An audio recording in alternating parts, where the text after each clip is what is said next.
Assalamu alaikum wa rahmatullahi wa barakatuhu. May the peace and blessings of Allah be upon you all. And welcome to today's installment of Ask Islam. The title of today's panel is Rooted in Faith, Ready for the World, Building a Muslim Confidence in the West.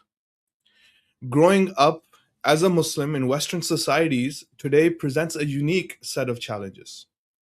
On one side, young Muslims face hyper secularism, media scrutiny, and cultural pressures to blend in. On the other side, there is often an internal crisis, confusion over religious doctrine, apologetic attitudes, or an over reliance on rigid cultural customs rather than pure spiritual convictions. Today, we want to explore how the Ahmadiyya Muslim community plays a pivotal role in resolving this tension, helping Muslims in the West not just survive, but thrive by standing tall in their faith. Dear viewers, Ask Islam brings you these discussions so you can be a part of our regular programs. We encourage you to take part actively by sending us your questions live. You can do so in the chat box on the platforms you are viewing us today. And we will be happily taking your questions as a part of our program today and all programs in the future. So don't forget to ask your questions. Don't forget to subscribe and follow us on our different social media platforms at Ask Islam. Joined with me today are two esteemed panelists. We have respected Zahid Abid Sahib and Musleh Shambur Sahib. Welcome and Assalamu alaikum wa rahmatullahi wa barakatuhu to you both. Walaikum salam wa Walaikum rahmatullah. salam. So let's dive into the discussion today. And Musleh Sahib, I'll start with you. The question I want to pose is that when we speak about building confidence, what is the actual state of Muslim identity in the West today? Why are so many young Muslims struggling with an inferiority complex? Yes, Bismillah ar-Rahman ar-Rahim. First, I think we should look at the root cause of this problem that we're facing nowadays in the West, specifically with Muslims. And this starts as, of course, we are going to speak about this from a religious perspective, but we cannot really deny that this has a lot to do with psychology, with emotions, with feelings, and so on and so forth. Because if we try to go deeper in the root cause of this problem, we would see that first of all, the West is trying to impose superiority over those migrants or immigrants who come to I wouldn't say even their countries, but to the Western countries. And those Muslims and even non-Muslims, let's speak in general first, people from different ethnicities, people from different nations, different countries, who end up having to come here for some reasons, they feel the inferiority complex within themselves due to watching others excelling, due to not being confident in their own teachings, in their own culture, in their own religion. If they do not have the right knowledge about their religion, I mean, of course, if they consider themselves in the right path, in the right religion, they should not have this feeling. But if they consider themselves yet they do not have the right knowledge, the parents are not teaching them from a young age, they will feel shy to say I am a Muslim. When they meet their other colleagues, other students, if they are young, or other co-workers at work, and sometimes they discuss some topics and they do not have the knowledge, they do not know how to answer, they never heard of the Islamic perspective on some matters, they will feel the inferiority within themselves. They would not want to say that we are Muslims. They would not want to participate in those conversations. For example, if they speak about transgenders, if they speak about homosexuality, if they speak about various things that people in the West look at Islam as extremism, they would not want to answer. They would feel it. And then the other thing is that when they come here to the West, because there are various aspects. If you take one aspect is the language, when you see that you are unable to speak the same way, even if you know the language, you have some accent that will cause also some sort of inferiority. If you have, like for example, if you take the marriage issue, they look at Islam as arranged marriages is always failing. Whereas if you go deeper into these issues, you would see the other way around. If you study Islam, if you study the perspective of Islam, the causes, the results, the solutions it presents through having these issues, you will see that they are not being successful. For example, if they look at the West, they have this understanding that first you have to have girlfriends, and then you're able to actually get married. And then when such discussions arise among youth that we want to this is how in Islam they get married, and you have a Muslim person sitting among them hearing this, and he doesn't know how to address this, he has no knowledge about this, he wouldn't want to participate in the conversation, whereas he should be taking over the conversation if he has the right knowledge about Islam. So we have to actually look at where it stems from. We have to look at where the root cause comes from. It's basically the knowledge. This is why the promised Messiah ﷺ said that reading creates bravery, and bravery brings the confidence. That confidence is what we lack. This is what we lack in order for us to feel confident among other people and feel that we are strong enough, we are Muslims, we're proud of our Islam. Hazrat Muslim Maud radiallahu anhu, once when he went to visit the UK, and he was walking, I think we probably mentioned this in the past, but in this topic, it relates to this topic, that he was walking outside in the morning. I think he was doing his morning walk, and he was wearing the normal Pakistani or Indian shalwar kameez. And one of his companions who was walking with him, he told him, people in the West feel offended when they see you wearing this, because they wear similar clothes, but for as a pajama. It's not really for outside. So it's better maybe if you wear something different. And Hazrat Muslim Maud radiallahu anhu did not like his question or his comment. And he told him that is not right. He said, do we impose our culture on them when they come to India? I am proud of who I am. I'm going to stay the way I am. So now this Hazrat Muslim Maud radiallahu anhu also explained it in a different manner, in a different perspective. He said that imagine that the teachings of Islam, or Islam, is just like a building, and there are many buildings that have been built to confront Islam, to destroy this building, and that is the cultural superiority that they're trying to impose on Islam, to project on our teachings and present it as if they have the better ones, they have the peaceful life. This is exactly what Dajjal means. Dajjal means in hadith, it's mentioning, it will show you a sweet water, but in reality it's not sweet water. This is how they're trying to show us that, for example, this is how you get married, this is how you have life, this is how you enjoy life, this is how you do business, this is how you do fraudulent things, so on and so forth, and you will be peaceful. This is what they're trying to project in us, and we will fall into this if we are away from God. If we are later on, inshallah, we'll present some solutions that our khulafa have presented in the past. If they are away from God, if they have no knowledge about Islam, if they are not confident in their own religion. Jazakallah, Mr. Sahib. So Zahid Sahib, I want to move and I want to take one step back. I want to ask you that, is Islam a unique religion just for the eastern parts of the world, the Arabia, Asia, maybe Africa? And if not, that's obviously what we do believe, that Islam is for the whole world. How can Islam make the society in the West more beautiful? Because there's a lot of beautiful things that we do have in the West. We're not trying to negate or say that the West is full of a lot of negativity, but how can Islam make the West even more beautiful than maybe some of the beauties that exist in this society? Right. So, as you have rightly said, Bismillahirrahmanirrahim, that Islam is a universal religion. It has very clearly said that it is not limited to one part of the land or for one segment of society.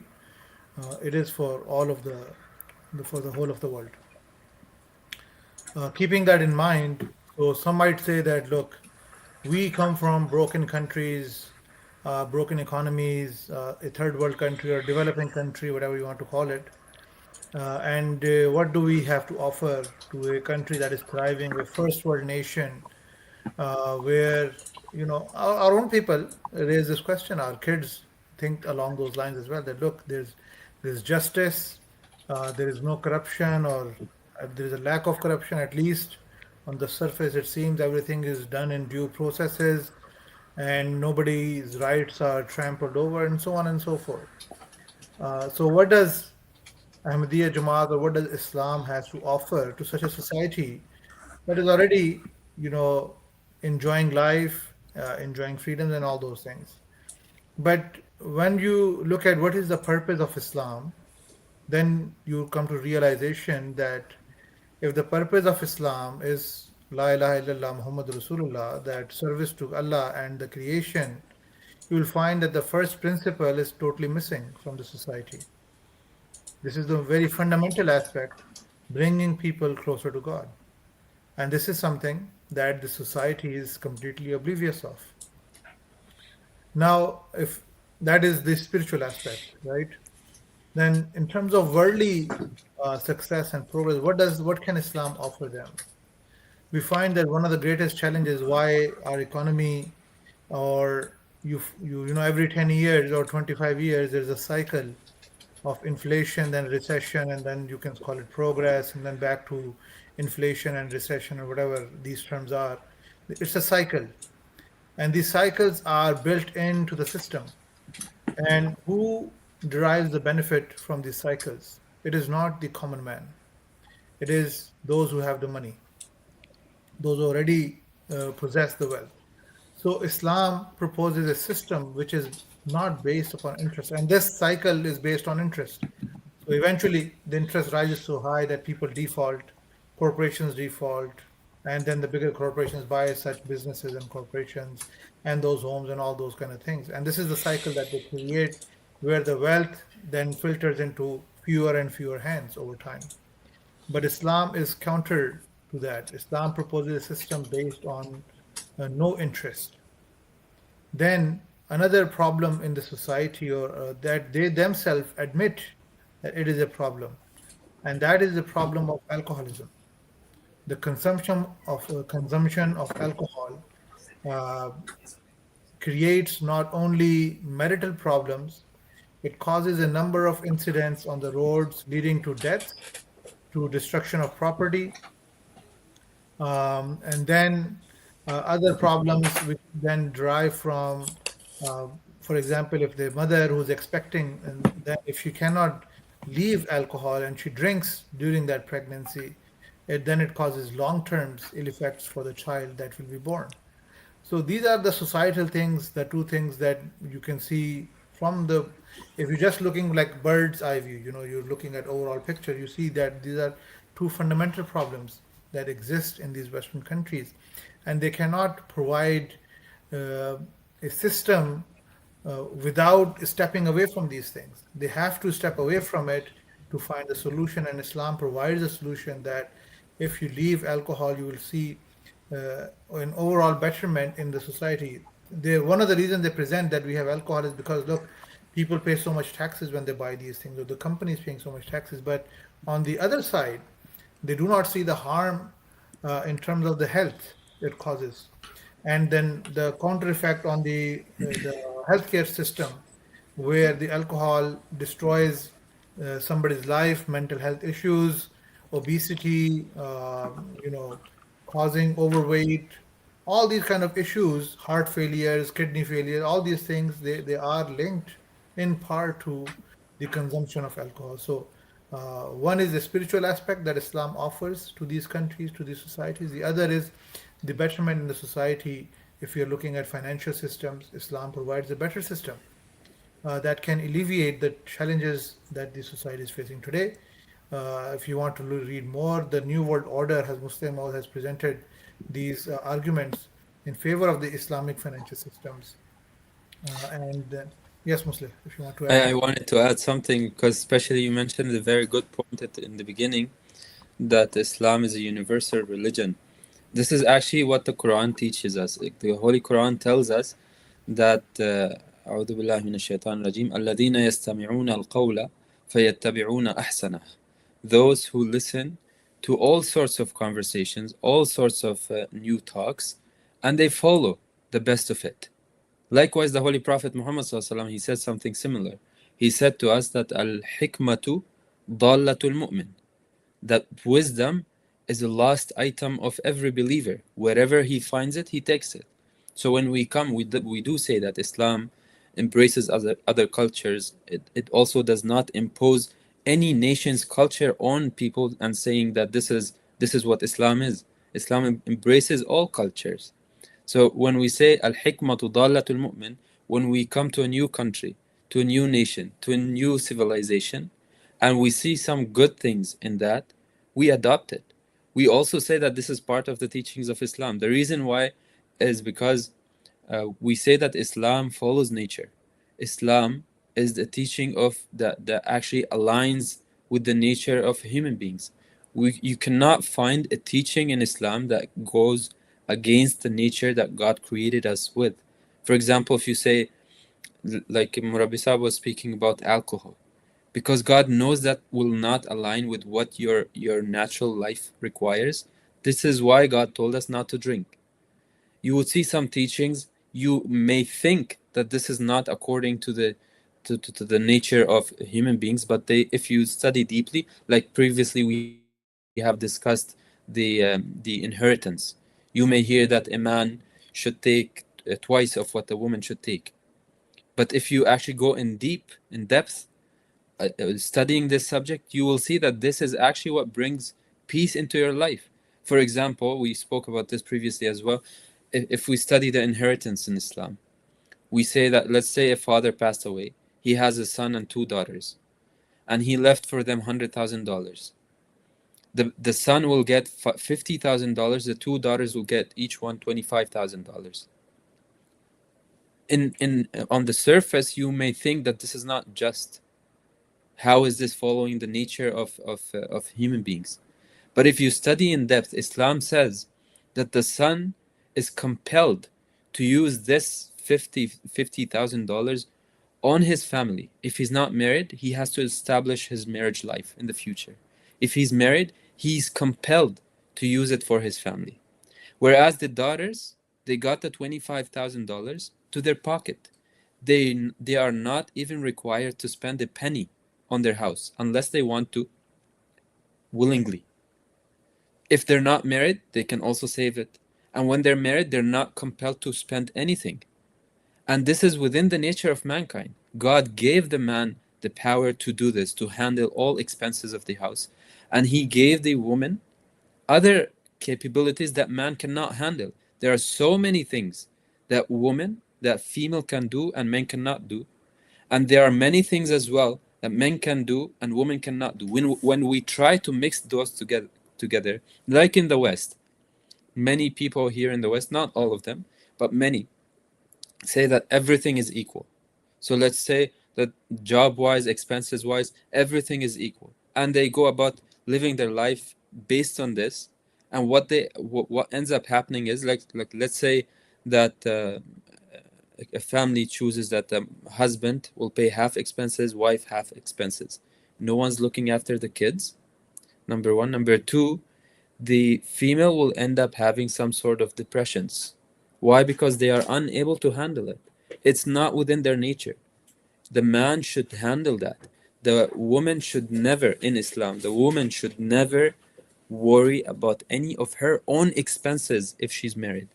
Even if she's in her parents' house, she should not be worried about having, for example, a phone. That how am I gonna pay my phone bill?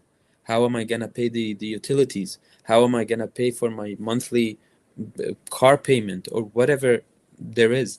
That God said that this is for the man to handle. Go break your head, you do it. Let her handle other things. And if you go against this and you try to find ways beyond this or aside of this, you will see that you will not live a peaceful life. This is why Islam is a universal religion. It does embrace other cultures. At the same time, it presents, as Murabbi Sahib said, the solution for the human natures. Right. I just wanted to, Muslim bhai, add here that this does not mean that Islam prohibits women from studying or pursuing a career that is beneficial to mankind. There are many doctors and professors and teachers, but it does not come at the cost of family, right? This is the balance that Huzur has also talked about.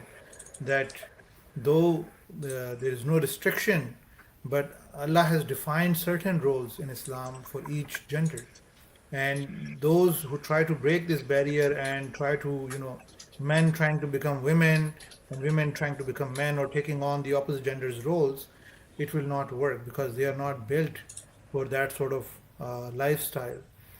So, as you said, on as a running the family, making sure the family is provided for, that is the man's responsibility. Though a woman or a woman can pursue a career, but this should not be contingent that because of that earning, she will now become the breadwinner of the house. So I think these are the two things that sometimes people get mixed up.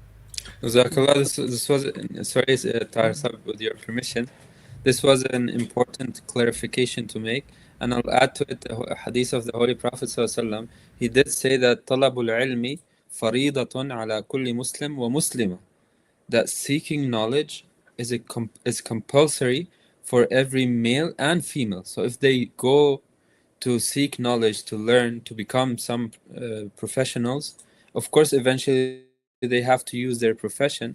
But as you said, within the limits of Islam, of what God has prescribed for us. Jazakallah Sanazah. Thank you for this insightful discussion. And this is the critical distinction that you guys have made. Zahid Saab, I just want to carry this discussion on a little bit further and build on it. Is that a lot of young people struggle because of their traditional customs from their parents' homelands, and they get mixed up with actual Islamic teachings. So, how does the Ahmadiyya Muslim Jamaat or the community help disentangle pure Islam from what is being inherited from the culture, which might be something that is against Islam? So, how do they make that balance? And how do we find that guidance in our community? Jazakallah. This is again a blessing of Allah the Almighty that we are born in the Ahmadiyya Muslim Jamaat. There are many things, unfortunately, that people present as religion that are merely customs and are not rooted in Islamic teachings, whether in the Holy Quran or through the Sunnah of the Holy Prophet Sallallahu Alaihi Wasallam.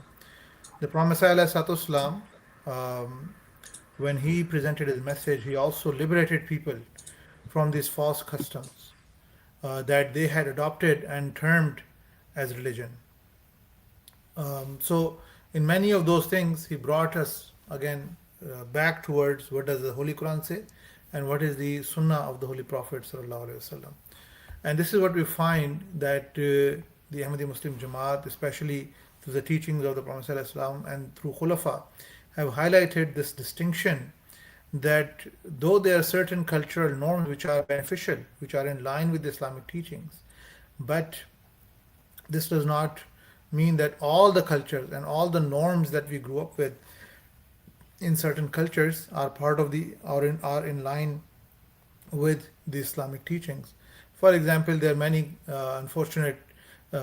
We talked about inheritance. People say, they marry their daughter and they don't give her anything that was part of the inheritance of the father.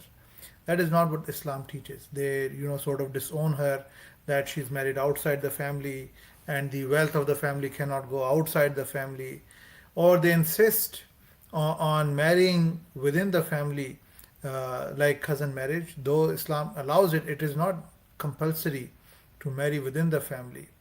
And there are many such things, like, for example, when we look at wedding customs, we can look at that, and especially in South Asia, there are big celebrations, sometimes number of days and number of festives or events are created around the wedding which are not part of the Islamic teachings.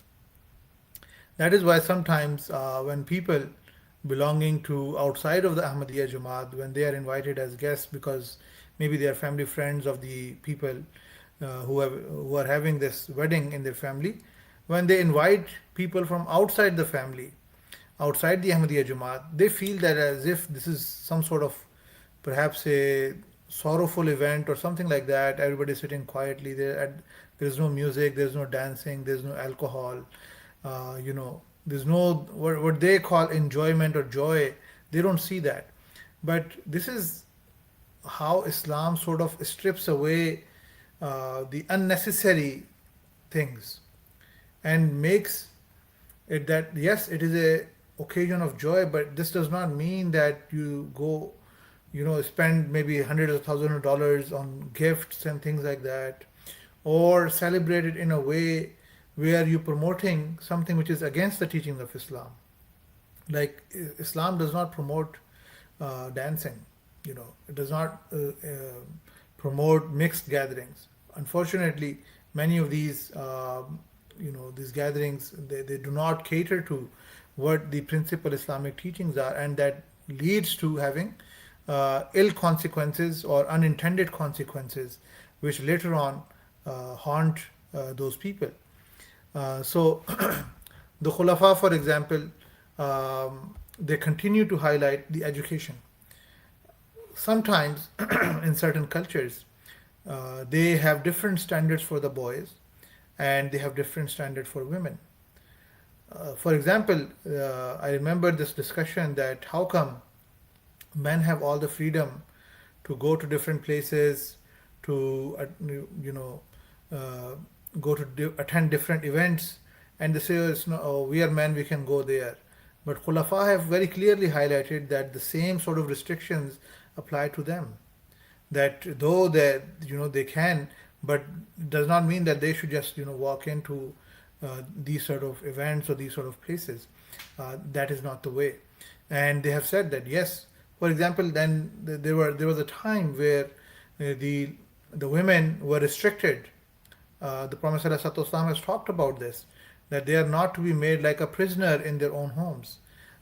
They are allowed to go outside. They are allowed to move around and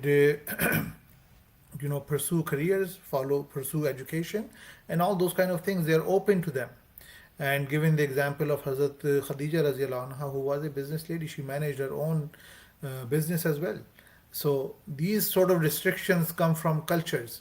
What will somebody will say? What would so and so would say if our daughter was outside? If our daughter was this?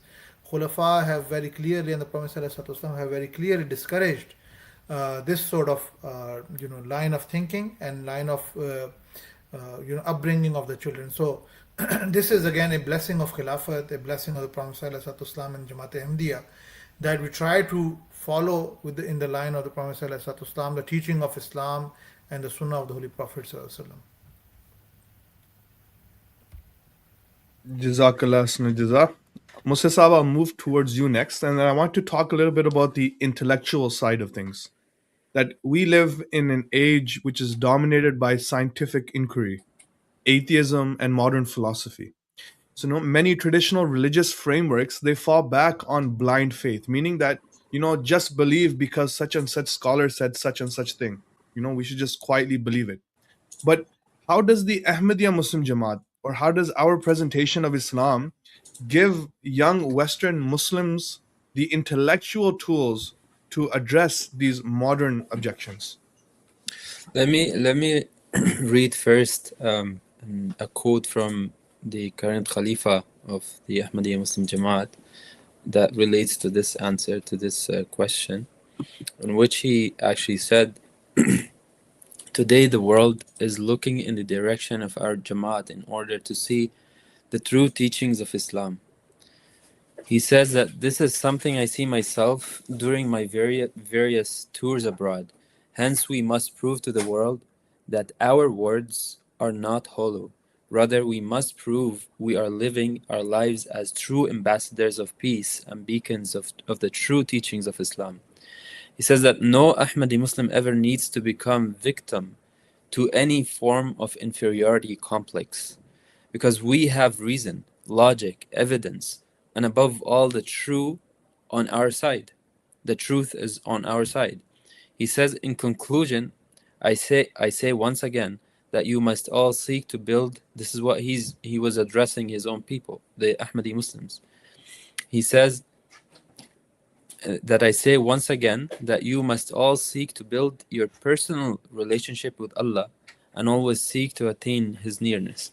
And then he prayed for Ahmadis in this regard.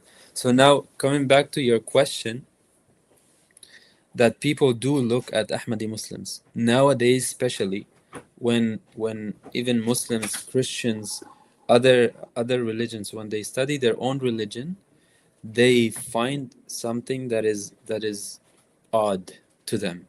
For example, those who go to universities and they study science and different topics and different subjects, and then they study their own religion, they see that there's something that's not really right. There is something that's not really compatible between the both, knowledge or science and religion. They see, for example, that Jesus has stories that do not align with the life we're living, do not align with the nature we see in our own eyes. Likewise, even Muslims who are not Ahmadis, they also have some stories in Islam, such as the Holy Prophet ﷺ flying to the sky and going to Jerusalem within seconds and so on. All of this contradicts the science. We do not say that religion comes under the science, but we do say that religion has an explanation to the science. Religion does not go against the science. So all these things, when we look at those atheists and other people, they speak proudly of their beliefs and their understandings and their ideas and their theories. If we as Muslims, specifically as Ahmadi Muslims who always have logic, as beloved Huzur said, we have logic, we have evidence, we have explanation to everything. All we need is just to read. And at the end, he did mention that the absolute solution to everything. He said, attain nearness of God. If we establish this and we read more and more about our religion, and we expand our knowledge in terms of listening to speeches. This is why we hold Jalsa Salanas, we hold different events, and we also encourage our own people to keep reading the books. Through that, we will see that religion does not go against science. It does not go against the knowledge that you're trying to seek. Once we build that, then we will have some confidence. Otherwise, if we keep looking at those atheists and other people who have fake confidence, I would call it, because eventually if you go deeper into their studies, their own ulama make fun of their teachings, their own scholars, their own philosophers. For example, when Rabbi Sahib in the beginning spoke about alcohol, in the beginning they used to say that drinking some alcohol is good for you for this reason, and then later on they say, oh, never mind, even a little bit of alcohol is bad for you. Oh, welcome to Islam, we tell them. Likewise, when speaking about pork, in the beginning they will tell you, their philosophers will tell you, oh, nothing happens to you, this is good for you. And then later on, their doctors say this is very bad for you. So we tell them, welcome to Islam. You keep going here and there, and we say, welcome to Islam, in a sense that we told you from the beginning that Islam does align with what your nature requires. Therefore, come to Islam. And we as Ahmadi Muslims, we do present the solutions for this. If a Muslim who is not Ahmadi at this time in age, he goes to speak about Islam and someone comes up, a Christian comes up, and he tells him, okay, you're a Muslim, but you believe that Jesus is alive. Jesus went up to the heaven. Can you explain this to me scientifically, religiously, logically? He cannot. He will tell him things from the Quran. He would tell him, for example, look at the Quran. What does the Quran say? The Quran says that the disbelievers asked Muhammad sallallahu alaihi wasallam that go up to the heaven and bring us a sign. What was his answer? His answer was, I am a human being. How do you want me to go up to the heaven? But yet you say that Jesus went up to the heaven. So is there a contradiction in the Quran and your teachings, or there's something wrong? If you come to Ahmadi Muslims, to the Ahmadiyya, it presents to you the correct solution. the correct answers in this regard. And likewise, the teachings, for example, that Prophet David alayhi salam, he used to speak to birds, or Prophet Sulaiman alayhi salam, he used to speak to birds. Even though you come to the Quran, it says, عُلِّمْنَا مَنْطِقَ الطَّيْرِ, we have been taught the language of birds. And then the verse after it says what? قَالَتْ نَمْلَةٌ, the ant said. What is the connection between birds and ants? He's saying, I have learned the language of birds. And the verse after it says, oh, I started speaking with the ants. What's the connection? So these are the misunderstandings that even non-Ahmadi Muslim ulama have about the Holy Quran, and they do need to find the right solution for it. Prophet Nuh alayhi salam, Noah, he lived for 950 years. No, he never lived like that. His teachings continued that long. The people of cave, the Ahlul Kahf, they say that those people after Jesus passed away, or after he left Palestine, they lived persecuted for 309 years. They tell you they lived for 309 years being persecuted. No, if I say right now, this isn't normal things that normal conversation we have, or terminologies that we use, or idioms that we use, we accept it for ourselves, but when God says it, we don't want to accept it. For example, if I tell you the Palestinians have been persecuted for the last 200 years, this does not mean that the Palestinians have been living for 200 years. It's generation after generation. So these are the misunderstandings that lead this is some of the misunderstandings that lead to the inferiority complex that some Muslims have, and they do not feel confident enough to answer non-Muslims in a conversation that arises about these topics. No, Jazakallah Sanjay. I guess it's safe to say that this confidence only comes when when you're equipped with the intellectual discussions and the intellectual points. And in today's day and time, the promised Messiah والسلام, and the Khulafa of Ahmadiyyat have rationally explained everything that Islam teaches us. And this confidence will only come when we understand and when we read and we digest the material that is already provided to us. Jazakallah Musa Sahab for that elaborate That answer. reminds me, we're talking about the answers and what the benefit of Jamaat is, or the teaching of Ahmadiyya. The Prophet ﷺ, his very first works, like Brahim Ahmadiyya, defense of the Holy Quran and proving the existence of God, is a testament that any person, whether he's atheist or who doubts the existence of God, that book is sufficient to eliminate, because the proofs are from the Holy Quran. It's proving the truth of the Holy Quran as well. And you will find that those who are even the opponents of Ahmadiyyat will admit that people who read it, they will themselves narrate the accounts of their elders that he was moving away from Islam. And the books of the Prophet ﷺ, especially Ibrahim Ahmadiyya, brought him back towards God. Even recently, there's a well-known advocate of Pakistan background who was an atheist. And he read the books of the Prophet ﷺ, specifically Ibrahim Ahmadiyya, and he says that he believes in God because he read the works of the Prophet ﷺ. Whether he joined Ahmadiyyat or not is not the point that I'm making. But if you want to find God, if you want to have the proofs of the existence of God, then the works of the Prophet ﷺ are fundamental for them to understand the arguments of the atheists and how to rebut them. I'll just add a small incident that recently happened with me as well. When I was speaking to someone, I met someone, and he mentioned to me, after I met him after a very long time, he told me, I don't believe in God anymore. I don't believe in religion. I don't believe in God. So I immediately asked him, okay, if I steal your house right now, is that a good thing or a bad thing? He said, of course it's a bad thing. I said, where did you get this from? Who said that this is a bad thing? Where does this perception come from, or this understanding comes from?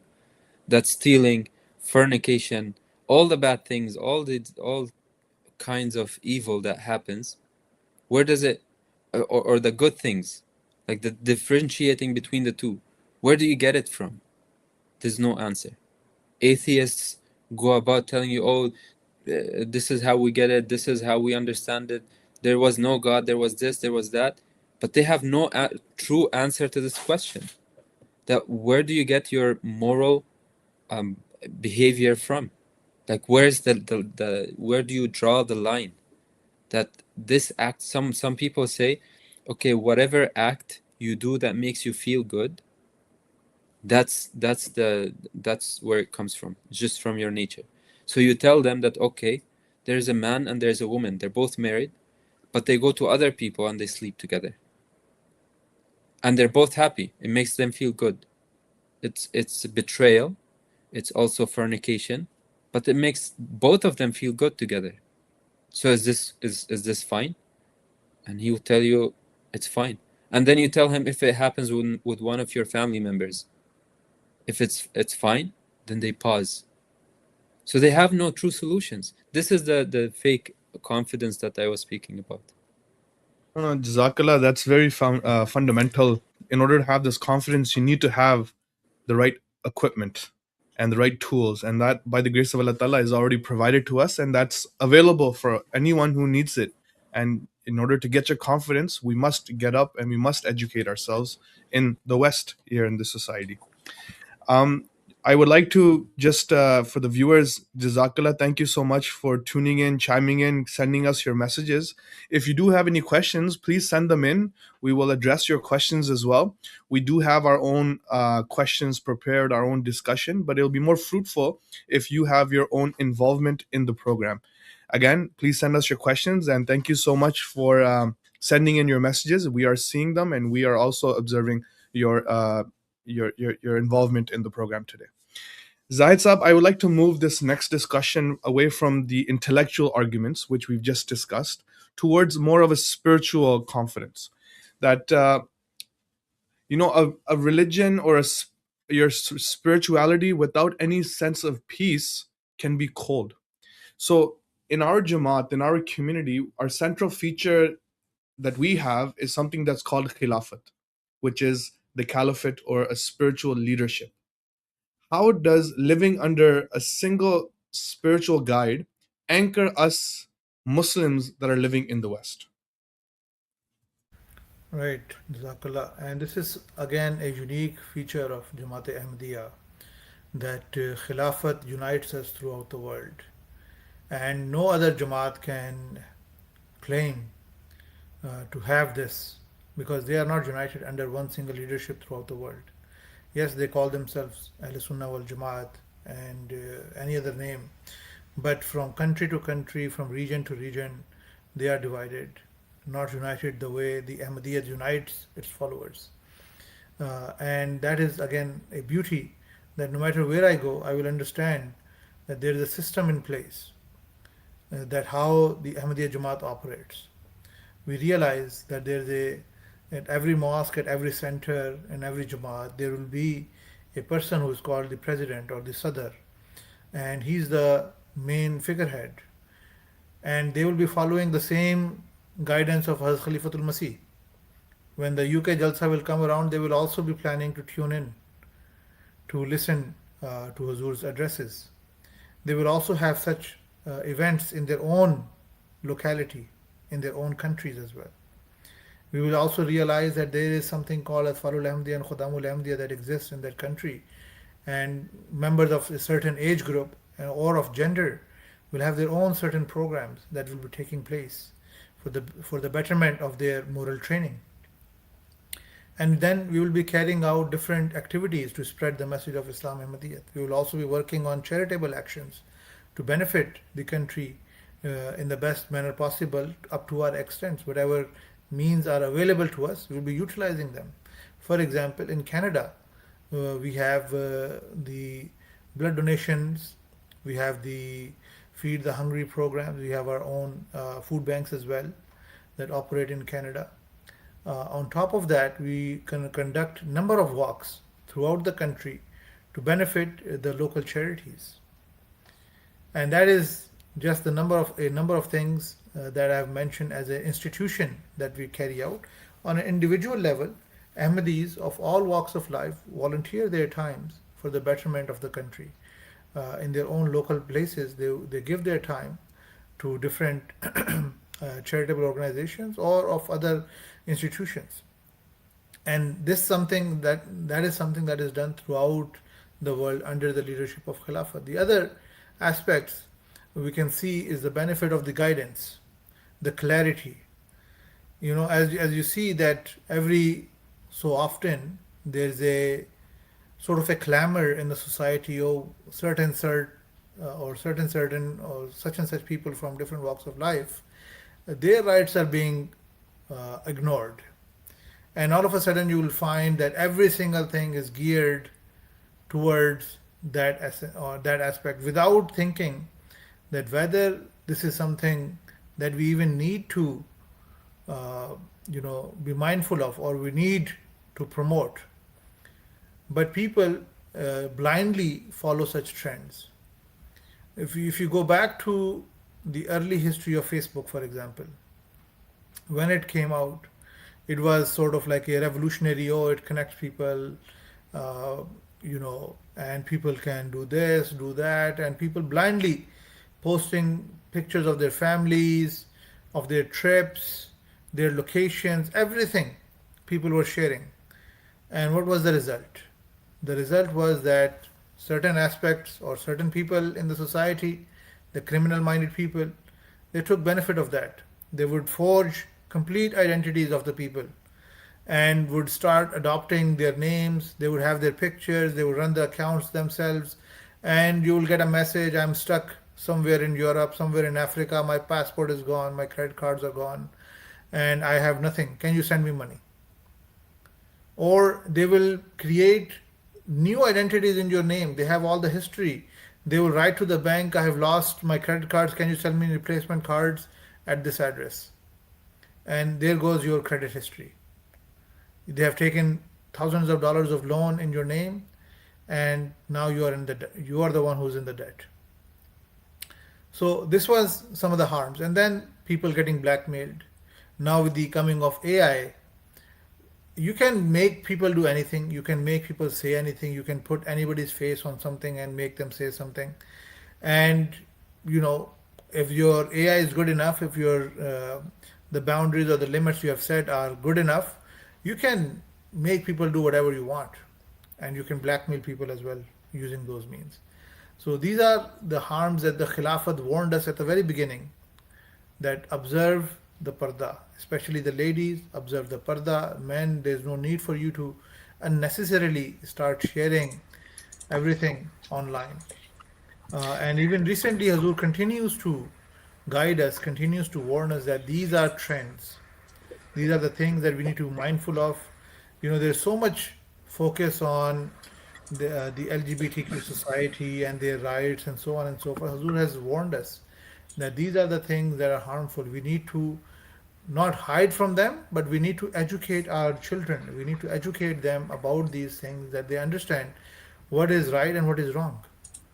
And there's no need to be like sort of ashamed to discuss these kind of things with your children. And that is where the society, wants to educate it themselves, and they will educate them in a manner which is totally un-Islamic. So Khilafat has been guiding us, and that is the beauty, that it is not on the whims of the society, on the whims of the way the wind is going today, we will just go that way. That is not the case. And that is again is something which is a benefit of Islam, and benefit and very beneficial to all the Ahmadis throughout the world. If I may add one more point. Yeah, Yes, so please. yeah, as Murabbi Sahib was mentioning, the beauty of the guidance of Khilafat, there's one more aspect to it. I mean, he already mentioned it, but I wanted to put more emphasis on it, is that we have every Friday sermon that the beloved Huzur, the Khalifa of the Ahmadiyya Muslim community, we are all in the whole world connected under him, united under him. He studies the cases, the conditions, the problems of the whole world, political and and all types of issues that we have. People write to him from all walks of life, as Murabbi Sahib mentioned, and then he analyzes all the issues and based on his own spiritual experience with God. He presents solutions to us in every Friday sermon, sometimes through giving examples, sometimes directly addressing the different topics. For example, I wanted to give one or two examples in which he actually directly addressed this specific topic that we're speaking about. In one of the Friday sermons, Huzuri Anwar mentioned that Umuman, I'll read the Urdu because I couldn't find the English, and then I can summarize it as well. He says, अमूमन आम दुनियादार को मुसलमानों के बारे में यही तस्वर है कि मुसलमानों में नमाज वही पढ़ते हैं जो शिद्दत पसंद है। जब ये लोग देखते हैं कि ये तफरीह करने वाले बच्चे और बड़े नमाज पढ़ रहे हैं और लिबास भी उनके यहाँ के लोगों के लिबास के मुताबिक पहने हुए हैं, लेकिन इबादत में इन्हिमाक है, तो ज़रूर तवज्जो पैदा होती है। जैसा कि मैंने कहा कि कई ऐसे हैं जो अपने तजुर्बात बयान करते हैं कि किस तरह नमाज की वजह से बाज़ गैरों की उनकी तरफ तवज्जो पैदा हुई और यूँ तबलीग के रास्ते खुले। बस किसी किस्म के this is the main point here, बस किसी किस्म के एहसास कमतरी में हमें मुब्तला नहीं होना चाहिए, ना बच्चों को ना बड़ों को। हमारा दावा है कि दुनिया में दीनी और रूहानी इनकलाब हमने पैदा करना है, तो ये दीनी और रूहानी इनकलाब वही लोग पैदा कर सकते हैं जो हर किस्म के एहसास कमतरी से आज़ाद हूँ और अपने अंदर सबसे पहली दीनी और रूहानी इनकलाब पैदा करने वाले हूँ। और ये दीनी और रूहानी इनकलाब बग़ैर इबादत का हक़ अदा किए पैदा नहीं हो सकता, और इबादत के हक़ के लिए सबसे अहम और ज़रूरी चीज़ नमाज है। So this is one example in which the Khalifa of the time, Hazrat Mirza Masroor Ahmad, Ayyadallah bin Nasr al-Aziz, may Allah be his helper, he was speaking specifically about how we should increase the relationship or strengthen the relationship between us and God through the daily prayers. And this, he said, a believer should always keep this in mind, that he has to be close to God, he has to be praying. He said that if you, whenever you gather together and you pray, especially even if a family event happens, on time you decide to pray, other people see you, they get inspired by you. Some people say that, look, this person is just dressed like us, he speaks like us, he sits with us, he jokes with us, and he's praying on time, he's focused on his worship. Why can't we be like him? He said this becomes a means of tabligh for other people, tarbiyat for some people. And he said, but this cannot happen if you have ihsas kamtari. If you have this inferiority complex, inferiority feeling within you, it cannot happen. You have to build yourself properly, connect yourself with God, pray namaz on time. Only then you'll be able to bring about revolution in the world. Otherwise, spiritual and physical. Otherwise, we cannot be those people. I wanted to give another example in which he was also guiding the Ahmadis about this topic. He said, बस किसी बुराई के मुकाबले पर खड़ा होने के लिए, दिल में जुर्रत पैदा करने के लिए, अल्लाह ताला की मदद हासिल करने के लिए अल्लाह ताला का जिक्र करना बहुत ज़रूरी है. In order for you to build this confidence, to build this bravery within yourself, you must focus on remembrance of Allah. You must be close to Allah. He says शैतान भी इंसान का बहुत बड़ा दुश्मन है. That Satan is a big enemy of human beings. Said आज की दुनिया में दजल के मुख्तलिफ तरीके हैं.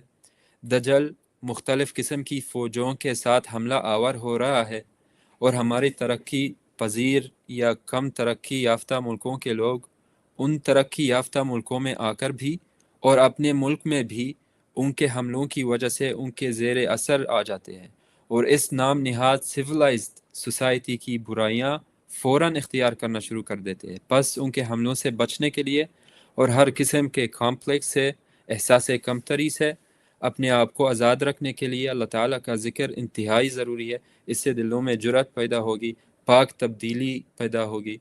So he also mentioned a quote from the Prophet Muhammad, but I'll give the summary of this. He basically was speaking in another Friday sermon, speaking about how the force of Dajjal, this fitna, this trial that we're living in this day and age, is that when people come to these countries so called civilized country. The reason why he says so-called civilized countries, because they present to you as if they are the most civilized.